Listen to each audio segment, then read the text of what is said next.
got a bearing.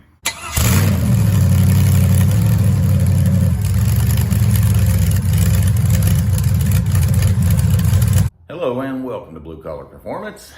The other day I got to thinking about my big block in my 66 GMC, and it just don't seem like it ever ran quite the way I thought it should based on how it sounded.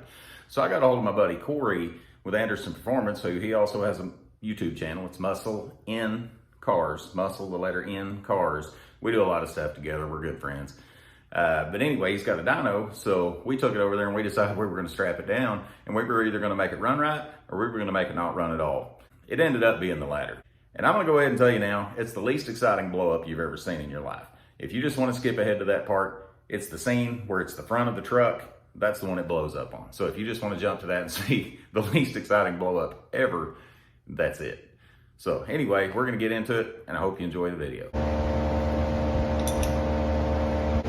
When I'm tuning 4-barrels, I always like to unhook the primary and tune it independently before I start tuning the secondary. That helps make sure you're not covering up a problem with the secondary that the primary has. After we got that done, we strapped it down, ran it through the gears, and just kind of warmed everything up.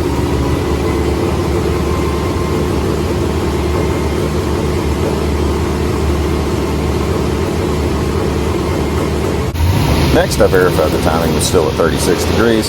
It was, so we were ready to send it.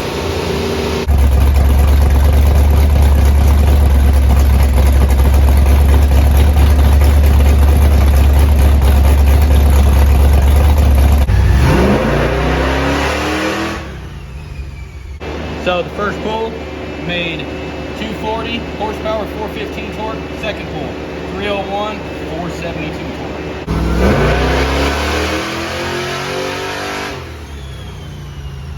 We struggled with the wideband a little bit, but after we got it working good, we found that their fuel ratios were in the 10-to-1 range. So we dropped several jet sizes and took another whack at it.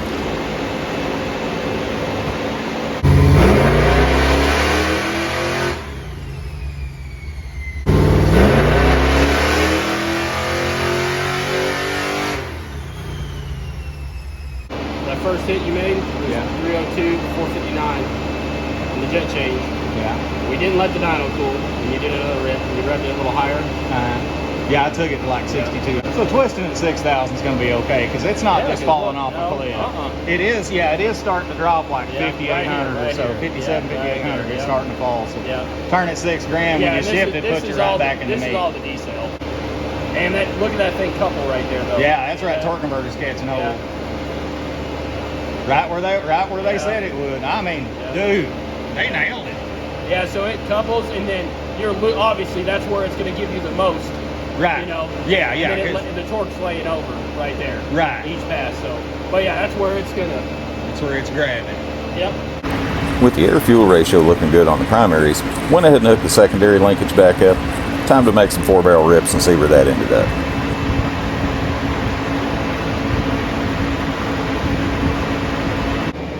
319 and 467 foot-pounds of torque.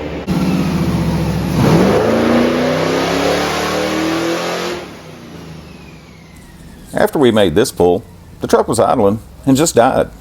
Sounded okay, but just died.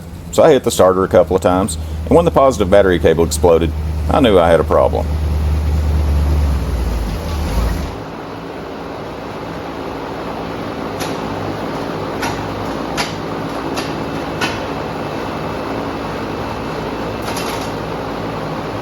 The next step was to put a ratchet on the crankshaft and try to spin it, and that thing was locked tight as a jug.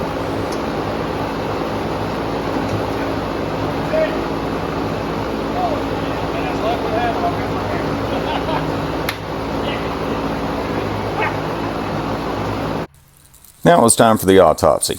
Let's see what happened.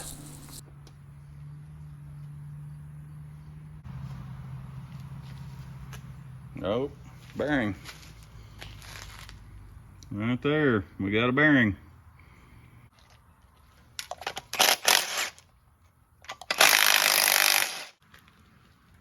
Got the intake off of it. I'm seeing quite a bit of bearing material in here in the valley. So I believe it stacked the bearing. We're gonna keep digging and get these heads off so it ain't so top heavy, and flip it over and take a look.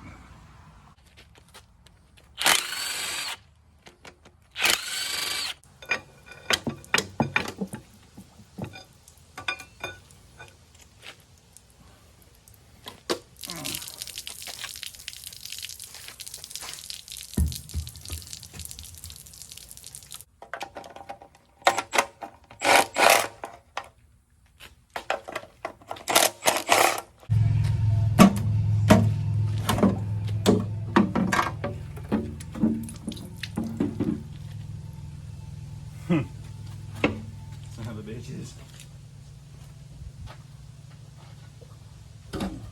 RTV, people. That right there is why you use as little RTV as humanly possible. You will 100% plug up your oil pickup screen and screw yourself. That is why a lot of RTV is a bad thing. You need to do your prep work properly so it seals and you don't band-aid it with this bullshit. Got everything knocked out of here. It looks like the number one rod bearing gave it up. Crank's already 1010. I think it'll probably turn.